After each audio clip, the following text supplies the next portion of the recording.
Do you feel proud of yourself for debating college kids who are unprepared to speak in front of an audience like yourself? Hold on.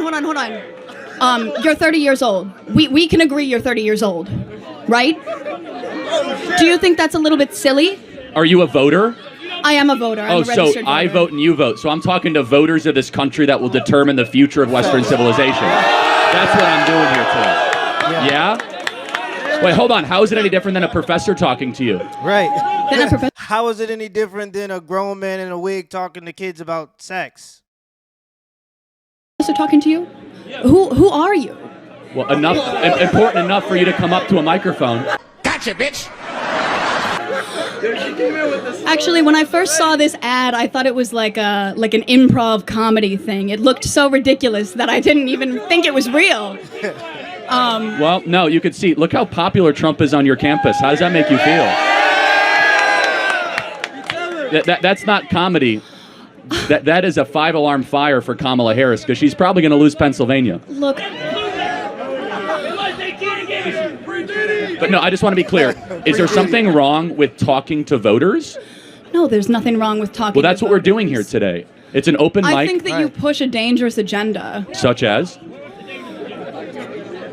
Your stance on abortion rights, for example. Oh, my. Here we go. My dad actually can't swim, so you know what he does? He doesn't go in the water. And if he does get in the water, he's going to use a floaty for protection. That's kind of my take on abortion. And if you're lusting so much, if you need to have sex more than you're afraid of not being able to get an abortion, then use some protection. Use a floaty. There's Plan Bs. You got condoms. You got conventional birth control. There are so many options for you to be able to protect yourself that if you're afraid of not having an abortion, not being able to, then protect yourself if you're going to do it. And I'm going to be honest here. I'm human. I'm not a robot. I have empathy. There is nuance to this situation. So if there's a girl and that was forced upon her, obviously that situation is going to be dealt with differently. But that's less than 1% of all the abortions that are happening. The rest of them are just, I can't afford it. I.e., I shouldn't have done it because I knew I couldn't afford it. I think consequences make you more responsible. And if you take all the consequence out of everything, people just ain't going to become more responsible. Okay, so let me ask a question. What is your name? Jean. Jean. And what is your understanding of the current Republican Party's stance on federal intervention in abortion? Well, I know that they want to bring it back to the states, right? So it sounds like you do know that the Republican Party's current stance on abortion is they're against a federal ban on abortion. I do understand that. And we're talking about a presidential election as the important election that we're talking about here. I understand that, yes. Great. So, again, I think this open dialogue is great. I think it's great you're here challenging Charlie, and I think it's great that he's willing to travel campuses across this country to talk to the next generation. We need more conversation. Now, where's the disagreement, though, on content? Because you could criticize style or why you're talking to people or dunk on someone personally, but where do you actually disagree with the substance? I agree with the way that you edit content and specifically frame it so that people look bad talking to you. The way that you edit your content. We post unedited content. Let me just ask you one thing though, because personal insults can fly in all directions. Where is an area where you have a disagreement with the conservative movement, with Donald Trump, with Charlie Kirk, perhaps with myself? I was a presidential candidate last year. I think we need to talk about that more in the open, and the more we do, the stronger our country is going to be. We got a long line of people, but I want to hear from you one substantive area where you have an authentic disagreement, and I'd be glad to address it. I'm sure Charlie would too. Just in anything, relating to any political topic where you have a disagreement. Let's air it. Okay.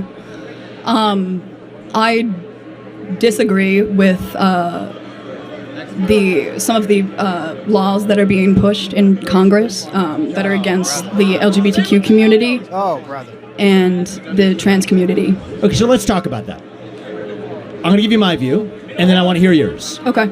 My view is that if you're a fully grown adult, 18 or above, you're free to live how you want, dress how you want, marry who you want if you want, if you're over the age of 18. I agree. But you are not free to indoctrinate children in schools who are not yet of the age of consent. You are not free, just as you're a 17-year-old or a 15-year-old can't get a tattoo on their own, I don't think that you should be able to go or until the age of 18. Fact. And so the lines that I draw here is that men are free to claim to be women and swim in swimming pools. You're not free to claim trophies in a women's sports competition. Right. You're not free to Fair. enter a women's locker room. You're not free to change a language, and you're not free to actually indoctrinate our children who are under the age of 5 in schools. That's fair. Exactly. Keep it to math and science. You don't get to indoctrinate my kids. If you've decided not to have kids, you don't get to tell my kids what they should be thinking. You don't get that ability. I am the only one that gets to teach my kids morality.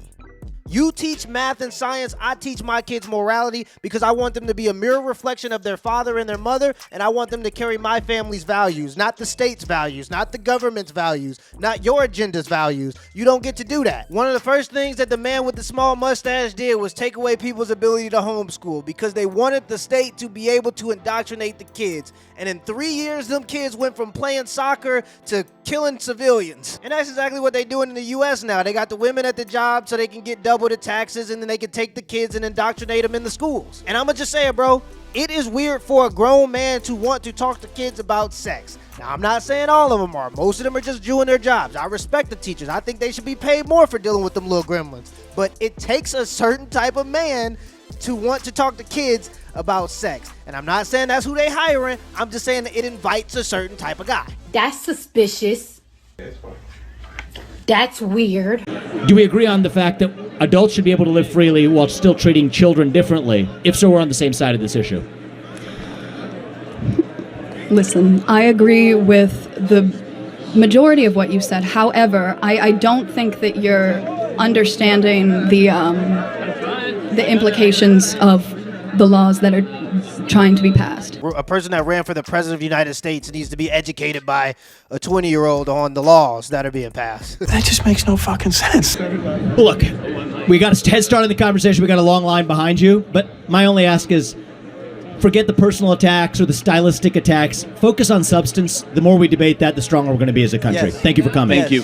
I don't think you're focusing on substance, though. That's the issue. Hold on. Look, he intentionally tried to provoke substance out of you, and you said, well, I'm worried about some laws Congress should pass. I have to ask, what laws are you talking about? I don't think she was trying to flash him. I think she was just grabbing her shirts because she realized her TikTok arguments aren't going to work in real life. Your time has come. There's no way out of this one. Can you be specific? I'm sorry, I'm very nervous, but this is what you do. This is what you do. You take people and you put them under the spotlight, and you. Well, hold on. I didn't ask you to come up here. You voluntarily came to the front of the line. You didn't have to do that. You're purposely antagonizing people on campus, asking How? people to come up by spreading your weird agenda. How? What agenda is that? I'm confused though. So, Charlie, I'll say this. We'll end on this and we'll go to the next question. When I was 18, and I'm not going to blame you for this, I also took for granted a lot of the stuff that the media force-fed me, because that's what you know at the age of 18. Right. You say there are some vague laws making their way through Congress that are hostile to trans community. know how- I don't think those do you laws know actually about- exist, but I don't blame you if Listen to that's me. what the cable media is feeding you. But let's get to the specifics, and then we're able to actually have an open dialogue. And that's one of the things I've learned over the last 20 years. I think that the issue part is of- we're getting our part of media learning from our different country. sources. Both Yeah. No, that's an people issue. are getting media from these skewed sources. I agree. The that is an facts that issue. you're presenting are not always correct. And that's why we're here with no TV screens between us. So people who have policy-based substantive disagreements, we invite those. I think that's how we're going to get our country back. And as it relates to trans, which you brought up, 18 or above, you're free to live how you want. You're not free to force that onto somebody else, or Right. especially kids. Cheers. And if we agree on Thank that, you we very make some much. progress. Thank you.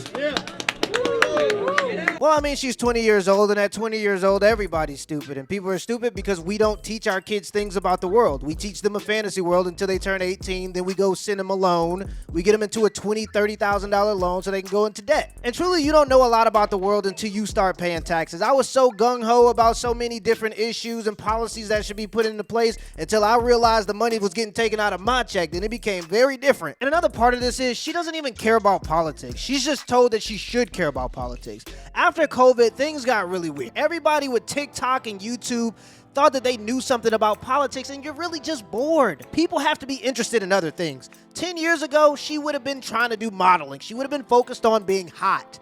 Now, because she has TikTok, she thinks that she's a political expert, and when you put those views against people who actually know about politics, you realize a lot of that shit that you be learning is bullshit. Hell, I'm sure a lot of the shit that I learned is bullshit. But I thought that the star in this was Vivek. I thought Charlie Kirk did do a good job, and I'm sure he's gotten more witty and more willing to throw insults, because when you go on these colleges, most of these kids don't really have structured arguments, so what they're doing is insulting you. So you have to get witty and learn to throw insults back.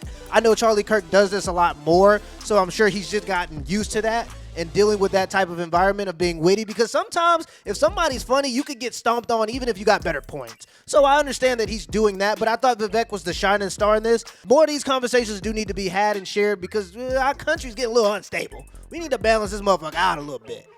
Let me know in the comments below if this video was a W or a L, and give me the HBO special. That's a Help Brother Out special. Hit the like and the subscribe button for more content. Till next time.